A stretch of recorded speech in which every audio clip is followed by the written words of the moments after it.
Like my long-term goal is I want to do $1 million a month Okay. with all my stuff.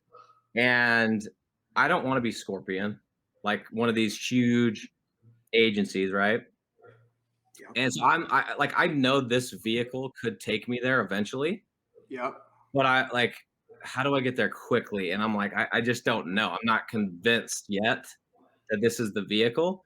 So I want to ask you your honest thoughts is like, what's from here? Because I think I could get to 200K and manage it with like maybe one or two more people, but dude, I fucking hate managing what I've got. Me too. Like as far as because the margins are dope, and this is about as automated as you can get. But at the end of the day, lead gen, I'm still a service provider. There is some level of I own the asset and all that shit, but I still got to deal with these motherfuckers. Which the more that you get, the worse that it gets, right? Yep. And so I guess that's where I'm at. Is I'm like, do I keep this is working. Like I understand I don't want to get too smart for this and stop. I'm going to keep growing it, but at the same time, like doing I don't even know like $1 million a month doing this shit. I think I would want to die. Like I can't even imagine like all the Right. employee issues and all the small business owners and all that shit, right? Yeah. You would probably, well, you would, I mean, I think it's foolish to be like, oh, I can hire one more person. That's all I need to like maybe to get to like 200 or whatever. Right. Why not hire 10 more people? To get Give to them 100? all. No, I'm saying to make to change like your level of service and your Right. level like when as I started getting bigger and bigger and bigger, I like started to realize like no one's gonna be able to do 100 of these at once like I can or 200 or whatever, right? Like Yeah. different. I'm at a different speed. You're at a different speed, right? Yeah. So it's unfair for me to think that I can get like one employee that's gonna handle this book of business and I'll go build the next 100 or whatever, right? For sure.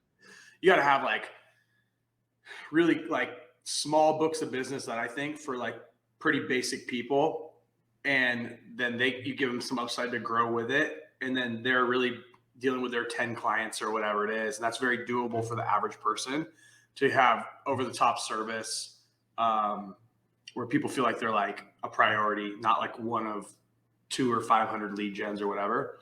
Right. Obviously there's some of your lead gens you're not going to need shit for that could go into like the master pot, because they're like set it and forget it type clients, or the favorite type. Yeah. So I think whatever you do, if you're going to keep growing the way you're growing, I would vote more for having more people involved that have direct consequences for their management and continued growth too. When you only have to manage 10, let's just say, and I mean, these people aren't super high paid people, but they're paid well, pay them $2,000 base plus an upside of like growth. Those people are everywhere. Yeah. Everywhere. There's probably a ton of them just in JK that don't have sales chops. They could do everything that you can do, probably even better. They're more technically minded, but they just want to work at home and they don't want to ever see their own shadow. So they're like, so you can, I think utilizing more people would be wise, just because there's $1 million a month times a lot going through just the JK student base from income they're deriving, which means it's manageable. It just needs more humans to manage it, right? Right. So, but past that, you want to get to $1 million a month. Why don't you tell me what you're thinking? Well, obviously you have you understand the pros and cons of the business model. Right. Like what are the things we're looking at? Yeah, I mean, dude, because I think anyone that's intelligent that's come into your program, right? Then like some of these people have obviously done it the wrong way. Yep. But every single person that's intelligent is like, all right. And I did this at first. I'm like, shit, this like wonder what Dan did when he like how much was he doing with his agency? Like obviously you didn't make $2 million a month selling lead gen. Correct. So I guess the actual question is there a way to do this? Is the only way to do this by doing a fucking coaching program? No, because I made the most money not in the coaching program. I made more money than anything using my skills. It's probably leveling up your. It's leveling up. It's leveling up your. I made the most money I ever made in my entire life by taking the understanding of search, lead generation, and I applied it to a time in history where I saw a huge opportunity, which was the spiking of all the freaking medical gear and the search volumes. And I'm like, this, I'm going to go apply my skills accordingly, right? Right. ePay, same idea, right? ePay generates us leads, and I think I paid ePay, you know, 250 to 350 a month, Yeah. right? He just sends me the leads. So I think what you start to get to is like when you first get started, you have a lot of the smaller type clients where you get these, you know, 750, 1,000. You're trying to teach people how to make money, right? That's the first thing. Just here's how you fish and go catch a trout. Yep. Once you've caught enough trout and you're pretty confident you can catch trout whenever the fuck you want, it's probably time to move on to bigger fish. And that's where you're going to make the biggest levers turn. And by the way, and anything coaching wise, like that's a big lever too. Like it's information, it's infinitely scalable, right? Right. It's not, it may still come with the same freaking headaches of dealing with because it's just like, it's just a different type of client, right? Sometimes their expectations are even greater, but there is that level of like, I created something and I don't have to go work on it to service it. Well, you do service it, but like the product is essentially tied up in a bow and here you go. Right. Yep. I mean, So yes, coaching, shit ton of money in coaching and selling information. It's also saturated with a lot of dumb fucks, and you deal with a lot of fucking bullshit of like just the general public, not even small business owners. Small business owners at least have their shit a little bit more together because they actually own a business, have responsibilities. Right. You deal with a lot of that kind of weird stuff that you're not. It's just different. It's just different problems, right? Right. But do I think you could do $1 million a month in your agency? Yes. Have I ever done $1 million a month in my agency? Not in the way that you think. Every small business owner I talk to, unless they're an anomaly, which you do run into those anomalies that are like high performers or like they're like us, right? You can just tell they get it. And they're like fucking pour the motherfucker on. Like, I'll pay you 50 grand a month. I don't really give a shit. I have enough ability to take this on. That's the kind of client you need to be looking for now. You need to step a little bit away. Well, you can do all the above. Keep your locals. If you're going to keep your locals, hire the lower end, help the lower end client that pays you $750 or to $2,000 a month that you can replace anytime you want. You shouldn't be fucking with that shit anymore. You're way past that point. And you should have project managers that are in charge of that book of business, and they live and die by that. That's how they get bonus. That's how they work. And they're also the ones that every day you're like, hey, you only have 10 clients, and I know they ain't fucking hitting you up every second. So during the daytime, here's what you're doing. Like when you're not working on client shit, Mondays we do backlinking, and like you just created your workforce that's also part of your team. Does that make sense? Yeah. And that's where you're going to really get the most scale. The other thing you can do is just go acquire other people's businesses and bring them on as the talent. There's a lot of JKers that would probably be happy to be a guaranteed income. They're more workers. You could do that route too, but I don't think it's necessary right now for you. Yeah. And I mean, then my only fear would be like someone just fucking me over. Which will happen. I mean, that's part of business, right? People. Yeah. I've seen a few of those happen in this group for you, right? Yeah, me too. Dude, that's great. But yeah, I mean, look, I think like getting clear is that just like your next well, and like, dude, and by the way, that's just fucking arbitrary number. Like, it's not $1 million. It's just like, I think for me, I really enjoy just like setting a thing, the next goal, and I'm like going and hitting it. I don't give it like, yes, I love the money, but it's not the money, right? And so the $1 million a month is just to say that I did another goal on the list. That's how it was for me too. Yeah, so I didn't give a shit about the money. It was all like, it's gonna be, and it's good. So that's my thing is like, I know that's a huge stretch. I'm at 100,000, and it's like exactly when I did my $1 million goal is when we hit our first 100,000. I told Brad, I go, I want a fucking million. He's like, you're insane. And I go, no, I'm not. If we did 100 grand, it's the same fucking equation. It's just more times. That's all it is. And I'm like, it's really simplistic. It's just a mental barrier. Yep. So I guess that's what's up. It was a lot of work too to get up to those numbers. It was like to get to 2 million. I mean, there was no life. I had no life,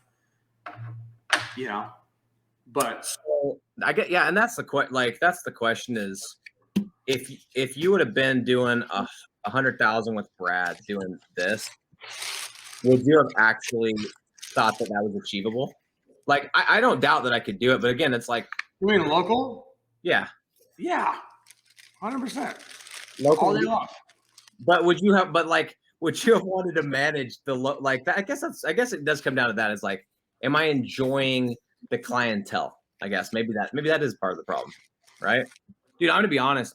My technical know-how, um, I do a pretty good job at due diligence, so we get like really good low-hanging fruit. But like, I don't really backlink that much, and so like I really don't. So then my guess I would be like, all right, I got these bigger clients, maybe bigger markets or whatever. Then it's like I got to tighten that up, and I'm really enjoying the freaking just throw a site up, do my process, and collect the money. But I don't know. I guess Well, and this month we've raised our prices bigger, but I'm still like shit. I just added 15 new clients or whatever. Now I gotta manage their asses.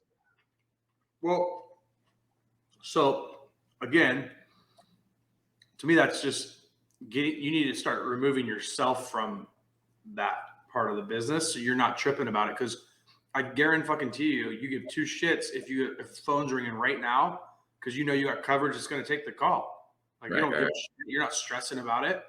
If you look at any big company, they have a point person that takes them on, like a project manager or a liaison in a sense. I feel like that's kind of what you need. It's like, let's start with the end in mind. What are we trying to accomplish?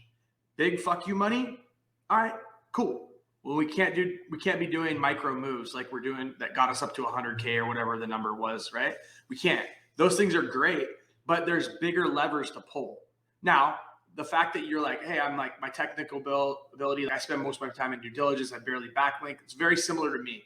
I'm sales through and through. Technical is not my strong suit. I can do it. I can figure it out. But it's like I'd rather do less work by doing more work up front and finding the things that are laying on the ground. I can just, right? Because that just makes a lot more sense to me. I'm already doing local lead gen. I've sold a company in the local space, working with small business owners, and I was the biggest privately held local daily deal business out there in the whole US. Like, I was brought on by these guys at Stanford that built the platform, and they gave me a part of their company. The guy started that company, Patreon now. You ever seen that on YouTube? Patreon. It's where you like YouTube, like music stars, or like you like give them like $20 to like. It's a way that they Monetize their shit. Yeah, monetize YouTube. Well, the guy Sam Yam, he was a Stanford guy. He had sold his first company to Google, started Chomp on. They're tech dorks. I'm the sales dude who's actually built a real company on their platform. They brought me in. So I had some pedigree behind me where my story wasn't just some fucking guy that bought a training program and then fucking started selling it because he made some money. Like, I'd already sold companies, been given companies, like I'd done a lot in the space in a pretty short amount of time. That was pretty impressive. So I knew that those credentials were a lot better than these other fucking retards I saw in that room. That, sloppy, just the coaches coaching coaches bullshit, which I fucking hate because I'm like, bitches, I fucking done more pitches than all you motherfuckers, and you guys are out there trying to tell people what to do. It's like, you guys have never actually went door to door like I have and fucking got my teeth kicked in, day in and day out. So I felt really good about the fact that I could monetize my knowledge that I had worked over the last few years from, and I had these exits and asset acquisitions. So I felt really strongly about being able to coach people and train people. I'm like, I used to run the fucking business development center in a car dealership in a publicly traded company. Like, I have been through experiences that no one else has that I know I can pass along to people. So I saw a huge opportunity for a monetization standpoint of taking my knowledge and doing what all these fucking retards I saw in this room were doing, but I'll do it better. And that's why this thing has lasted as long as it has, is because like I fucking know what I'm talking about. And a lot of these other coaches, which is what the advice I'm giving you is like, what you're talking about because you got yourself up over six figures, and obviously you got chops, sales chops and whatever. Coaching and the training business, it's a great high leverage business, infinitely scalable. I just think a lot of people don't know what they're getting themselves into. And that's why you see them, like a lot of these people, they'll start one up and then you never hear from them ever again after the initial launch. Clients like, not getting the value, not getting the results, don't give a fuck about the people, really. They just cared about the money. Yeah. Like, what people don't know about some of the shit that I do, like I fucking move people like that got into JK and their husband was beating them. I fucking spent my own money, don't tell anyone, move them across the state. And that's the reason my fucking group is what it is. Like, because I do shit that people actually know I'm actually fucking helping them.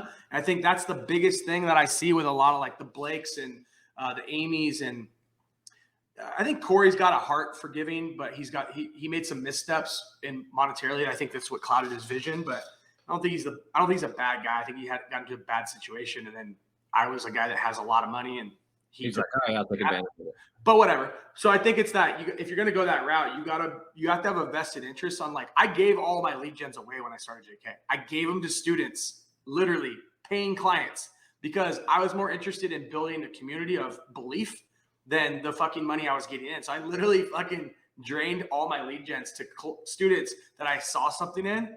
Like, I gave Abdul probably $4,000 a month in reoccurring revenue to get him started. Really? You bitch. I'd like to fucking knock that. Bro, I didn't get shit, dude. I got paid full price, dude. I know. Oh, Abdul, I met that motherfucker at that sales meeting. Oh, I think I heard that on one of your lives. Yeah, I met him there, and then he's such a cheap little bastard, and that's why he got the greed, got the best of him with us. But like, yeah, I fucking hooked that motherfucker up with lead gens that were already paying clients of mine, because I was trying to build this like community of people that were doing good and build their belief really quick. And they're like, fuck, oh shit, I'm making money. And it's like, yeah, you are, motherfucker. Now like, go get another one. And then that kept the thing raising. Yeah. So you got to have that kind of like that factor behind you of like a leader that right. People, you're willing to see the bigger vision than just the money right this second. And I don't think a lot of the people that I've hand plucked, looking back on it now, is my bad. Like, I really shouldn't have. They were not ready to be. They were students still, even though they made good money. Like, they didn't have enough fucking at bats. Like, you got to take enough swings to get up and fucking run a $1 million business, $1 million a month business, or whatever, even multi hundreds of thousands of dollars. You got to put enough reps in, and you can't do that over fucking a year and a half or 2 years or whatever they did. Like, it takes some time. I feel like.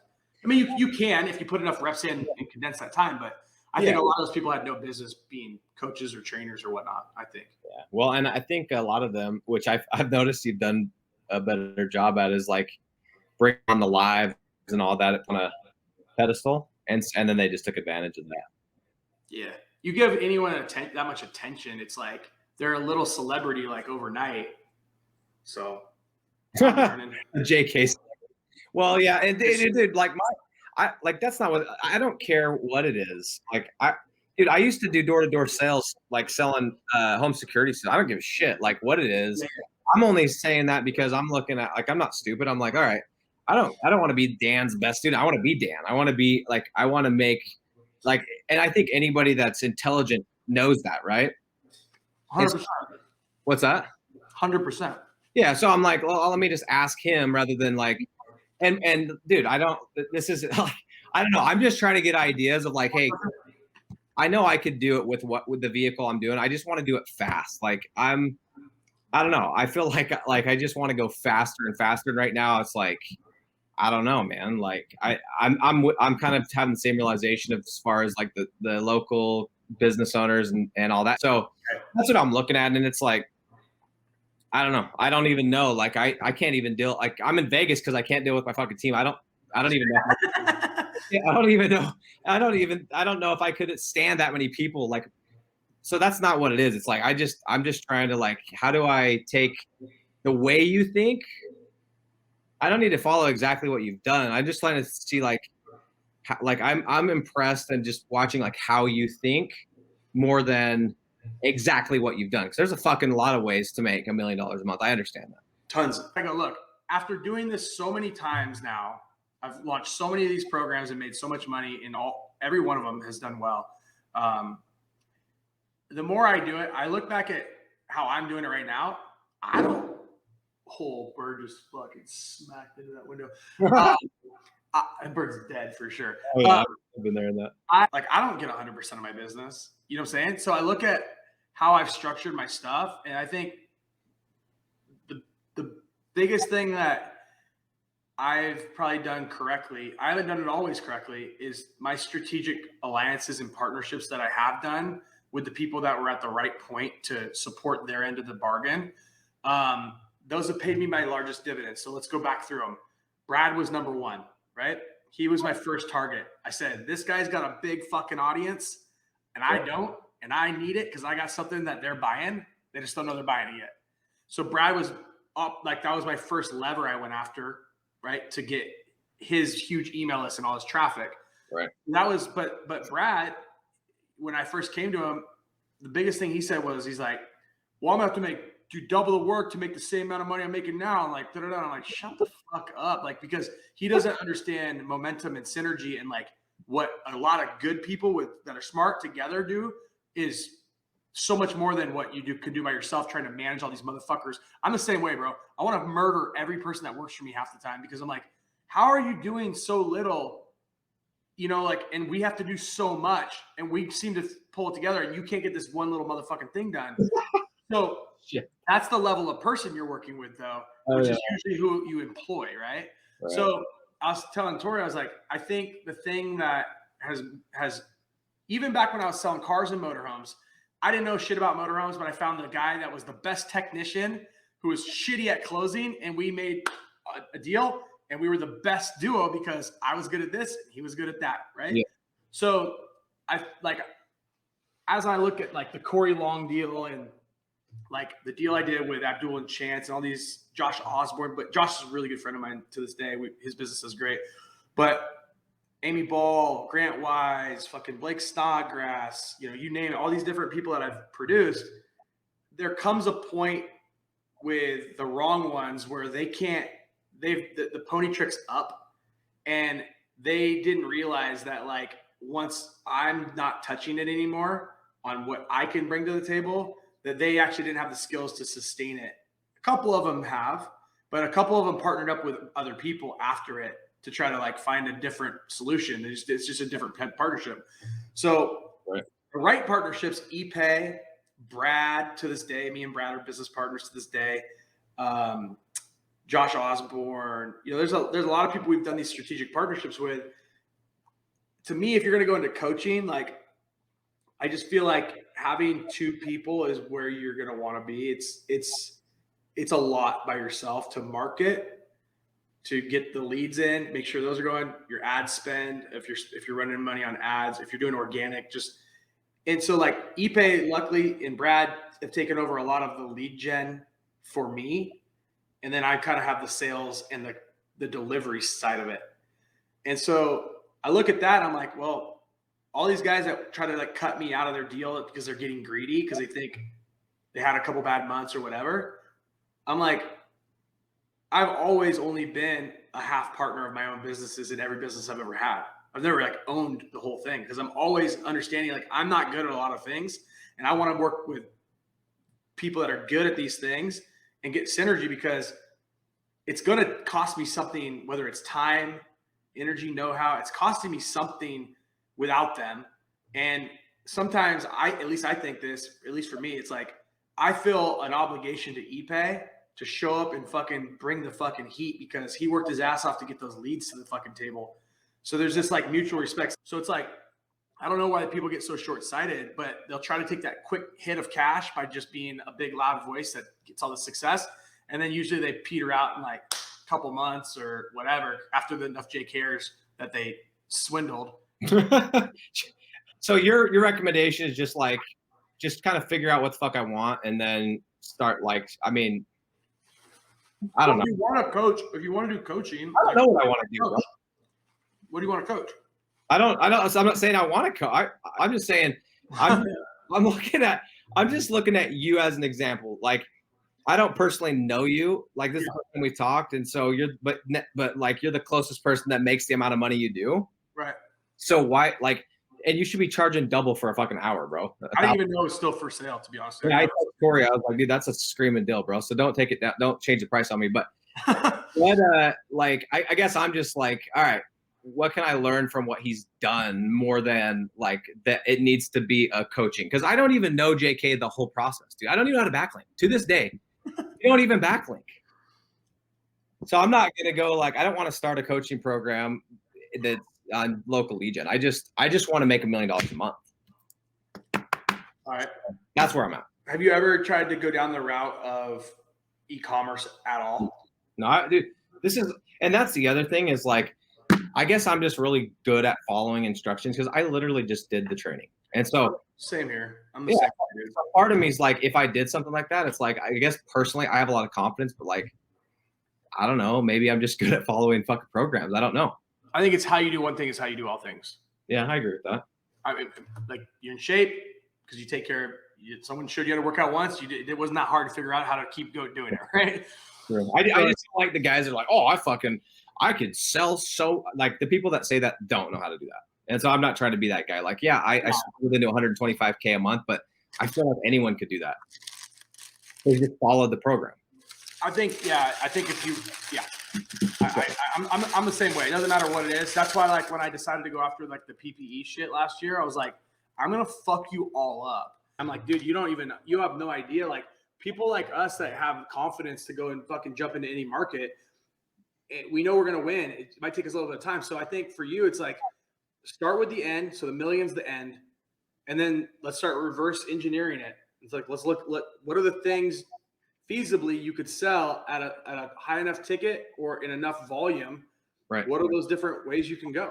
And that's why the first thing that came to mind is I'm like, oh, I know information is high margin.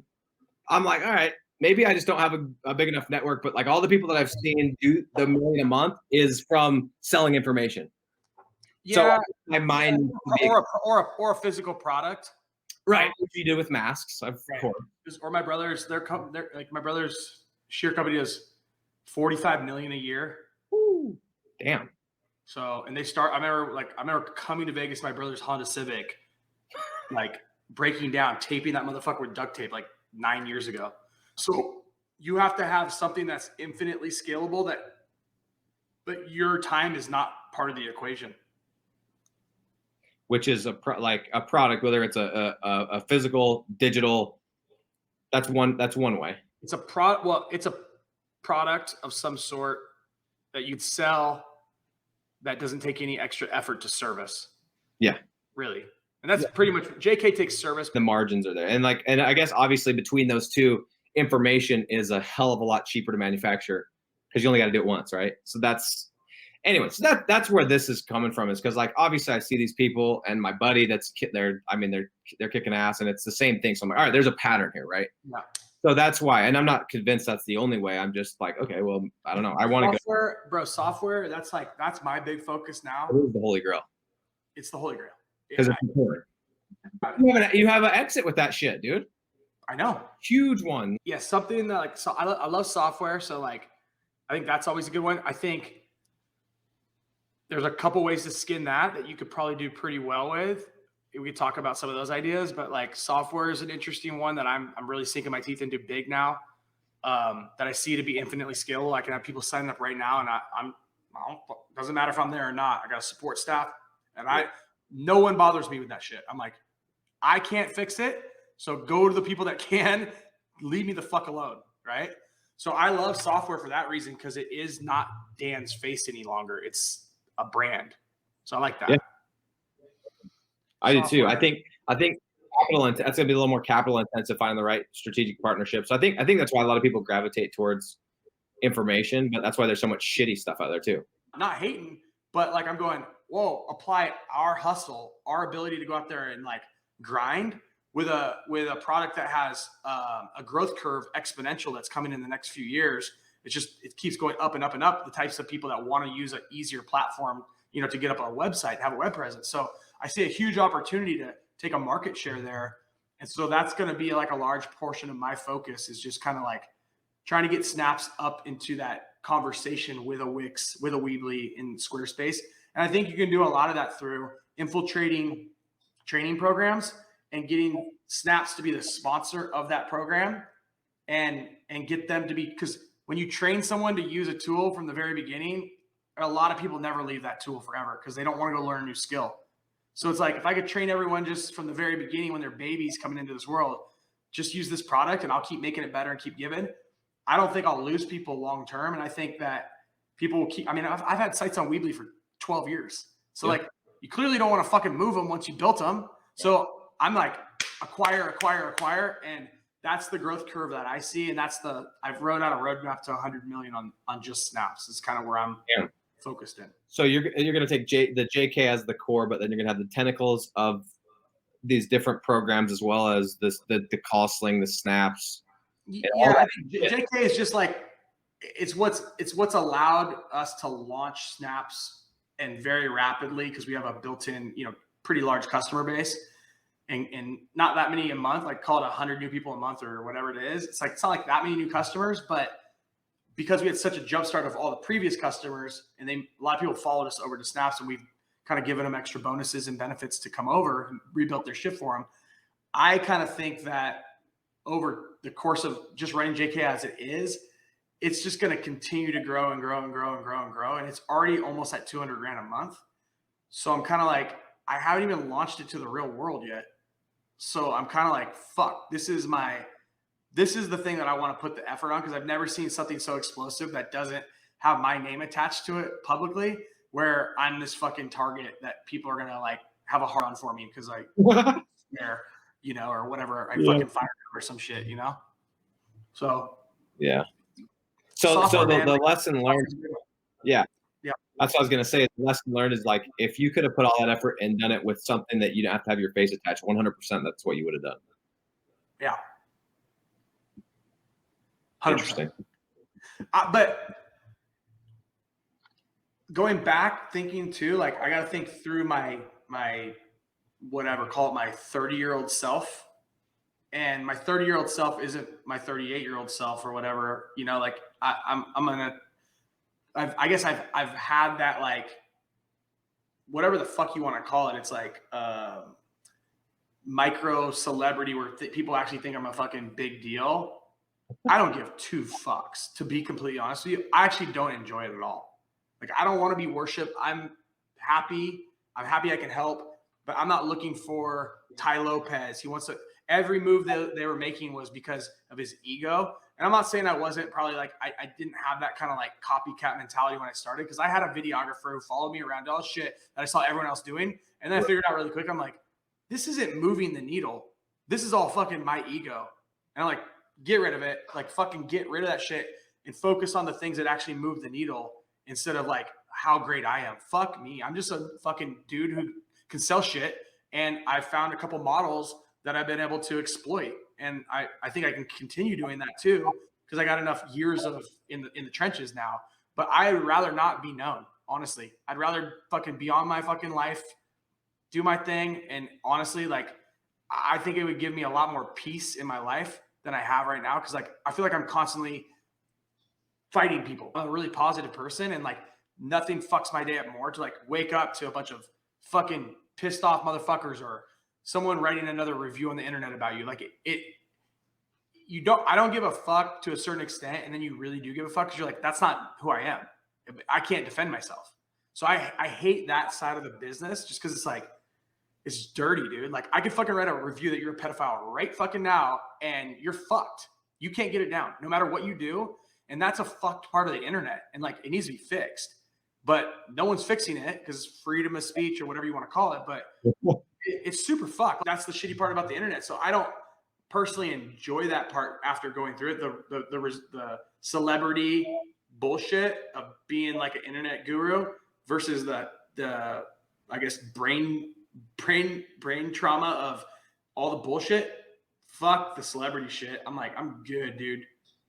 I don't want to be able to not fucking speak my mind on my fucking Facebook wall. I get fucking hate mail from people in JK that want to kill me because I said the vaccine's fucking garbage or bullshit. Like, legit, like, people will write these fucking letters to me and Tori about how I'm like the spawn of Satan. And I'm like, the fuck is wrong with people? But I'm past that point now. Like, I went through those years of like wrestling with that.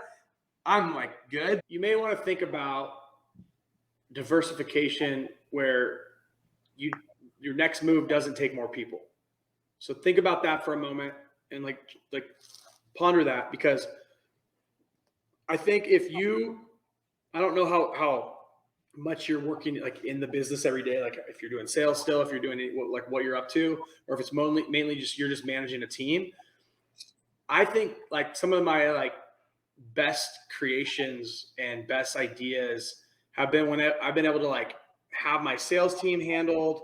I got a manager in place that I know is going to handle it, and Ipe's got the leads and Brad's got the leads, and like I just got to show up on Tuesday, Thursday with a subject matter, but I can usually even get some other people to come in and help me so I don't have to think so hard. And I can go focus way the fuck in on a project that I could see myself making another 50 or 100 grand a month on that project very rapidly.